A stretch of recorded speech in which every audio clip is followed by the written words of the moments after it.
everyone for introducing yourself in the chat.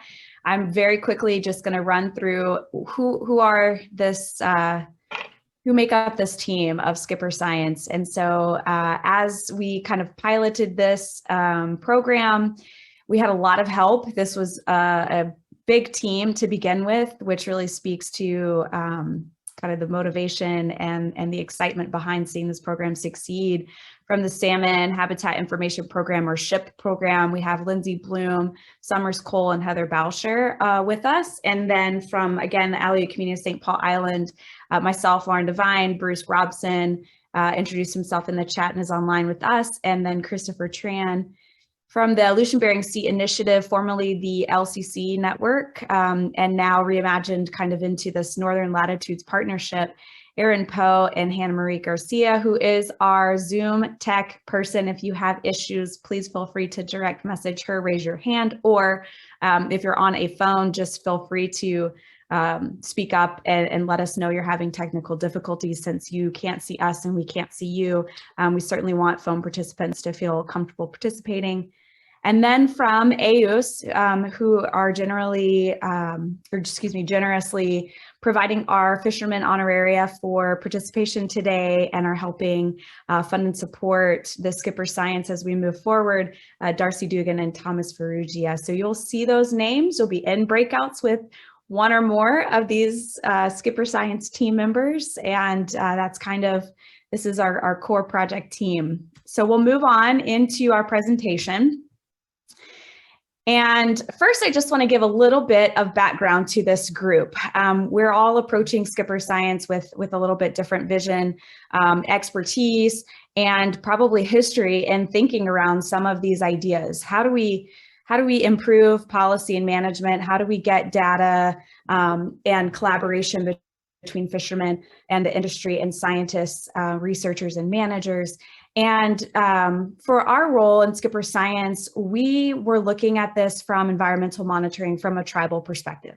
So the Aleut Community of St. Paul Island, together with other tribal governments and with some scientific researchers and technical advisors, developed the Indigenous Sentinels Network. And that has evolved from taking notes on paper and submitting forms and compiling data in PDAs to eventually what it is today, using our available technology in mobile apps and using tablet and web-based tools to be able to enable non-scientists in remote locations without Wi-Fi, without data, to record and be able to share environmental biological data that includes observations of, anomalous or weird sightings to systematic, like weekly type surveys.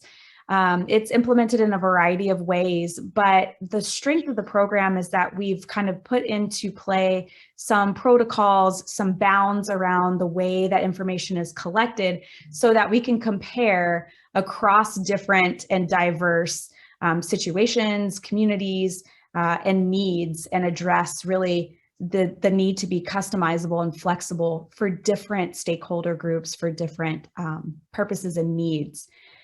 And it's really been the flexibility of this to be able to expand this program out, repackage it into what some of you actually used this summer as fishermen as the SkipperScience program. So go ahead to the next slide.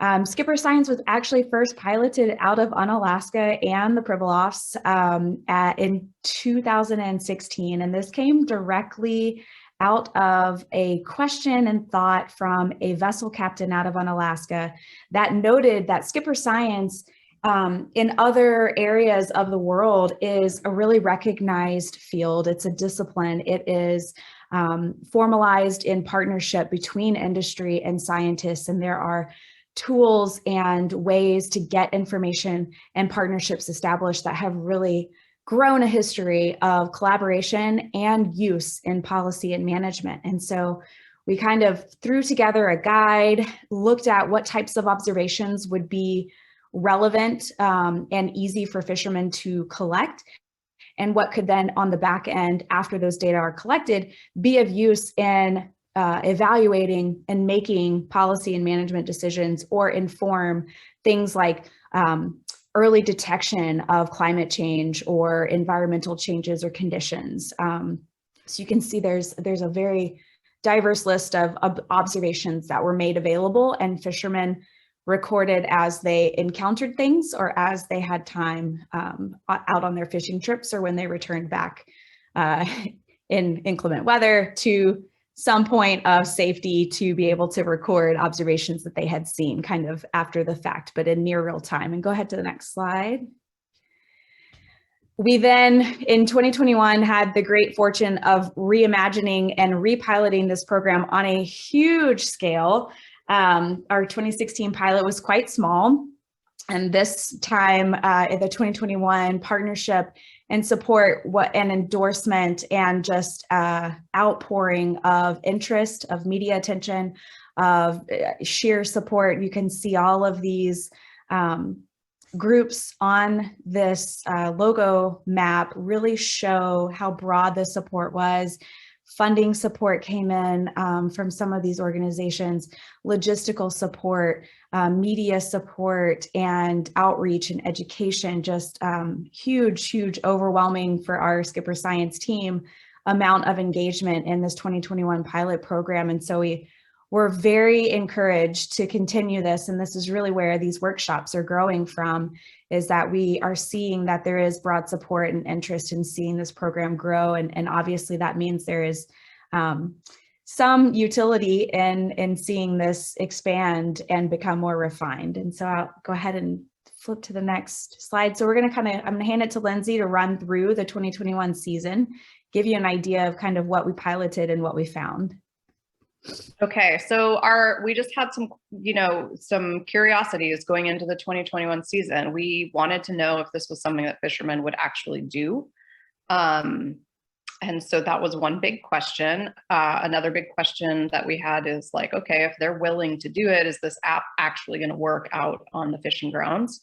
And then another thing we're particularly curious about at Salmon State is one of the things that we do in our Salmon Habitat Information Program throughout the winter months in the year is just work the phones and talk to commercial fishermen in Alaska to hear about what they're I guess most interested in, concerned about relative to salmon habitat. And so for the last several years, we had been hearing that first and foremost, people were concerned and really experiencing impacts from climate change. And so it's kind of, and just bear with me, because what you're also going to see and hear as we go through these next few slides is we had questions, we had ideas about how to run the program, and then there were definitely lessons learned. And so you'll start to hear about that. And one of them was, we were like, oh, okay, well, all these fishermen, these hundreds of fishermen we're talking to over the winter are talking to us about climate change. So let's get them to start recording data.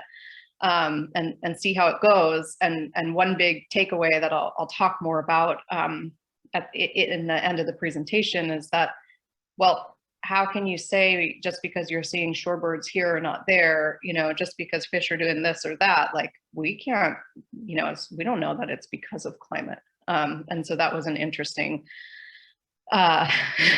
response and sort of conundrum to deal with, and that's what we want to dig into with the rest of y'all in our smaller groups later.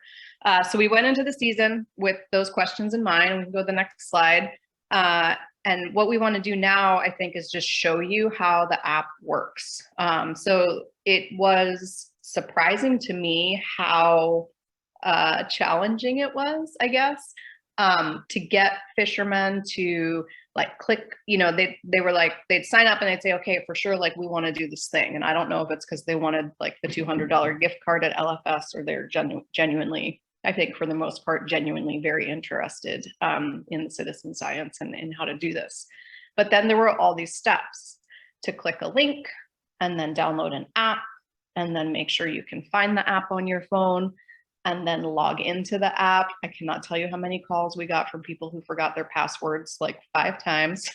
So that's a thing to work on going forward. And then Hannah Marie, if you want to just go ahead and press play on the video, we'll show you all what it looks like to use the app and log in observation. So this is going to be an example of logging some observation using. Oops, sorry. Come on, work with me. There we go. So this is going to be an example of logging some observation using the SkipperScience app. So first you'll go to the SkipperScience app. If you are already logged in, it will automatically put you onto your homepage dashboard, which is logged here. From there, you're going to click New Observations, and you're automatically put into your general information category. So you'll select the program, which is SkipperScience, and the date of your observation. So for the purposes of this example, I'm going to say this observation happened in the fishing season on July 6th. And you can add any comments or end date information here. From there, if you know that you're already logging information about the weather, you'll click this tab up here and go to environmental conditions.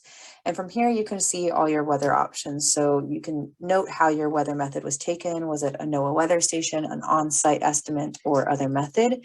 And you can click any of these weather conditions here as an option. In this example, I'm going to say that it was raining and there was a wind speed of 13 to 18 miles per hour. And so you can also add details about the sea state, whether it was flooding or low water, wind direction, tide, air temperature, water temperature, etc. Once you're happy with all of your environmental conditions and your general information, you'll go to Database Actions and hit Save. And so this automatically creates a file for you. If you were just logging information about the weather, you could hit Upload Now. But say you also noted some fish species or wildlife within this observation. So you want to add to that. So you'll click Add Observation Details, and you have location information, tab options, you'll have your GPS options, observation details, additional details, conditions, behaviors. So you can add all this information here. So let's start with location. So let's say we were fishing in our boat. You can add region details. I was in the central region, and you can go to even more details. And I could say I was fishing in Prince William Sound. From there, you can go to observation details. And with SkipperScience, you can note anything from environmental monitoring, fish and wildlife, and plants. So for this example, I'm going to say I saw some fish and wildlife, specifically fish, but you can also note, a mammal, invasive species, other species. And since I selected fish, it gives you an array of options here. I'm going to note for this example that I saw some humpy salmon and that it was present. You can also give more information such as the sex, age class, how confident you were in your identification of the species, etc., how many you saw, and counts, and any general comments. With fish and wildlife, you can also go to additional details, give more information about where the species was located, what direction it was moving. If you also said that, you wanted to note its condition and behaviors, you can also add, whether it was deceased, if there were parasites present, and how the species was behaving. And say you also had, a picture of this fish that you saw, you can upload a picture or select from your gallery at this point too. And so once you're happy with all of this information, you'll again go to Database Actions and click Save. And so now you can see that my observation has started to be recorded. I know I have my weather details in here and a fish detail in here, and say that's probably all I observed that day. You'll then click on Upload Now, and this information is then automatically uploaded in the SkipperScience database, and then your dashboard is clear for your next observation.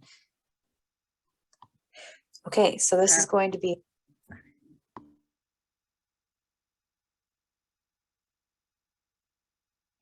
Thank you for that awesome demo video. I have some questions. I guess I just want to point out that when you saw the upload now button, so basically if you're out on the fishing grounds and you're not dialed in to the internet or GCI 10G or whatever, it'll save in the app on your phone, and then when you get back to being online, you click Upload Now. So it all gets saved at the time you make it, whether or not you're connected.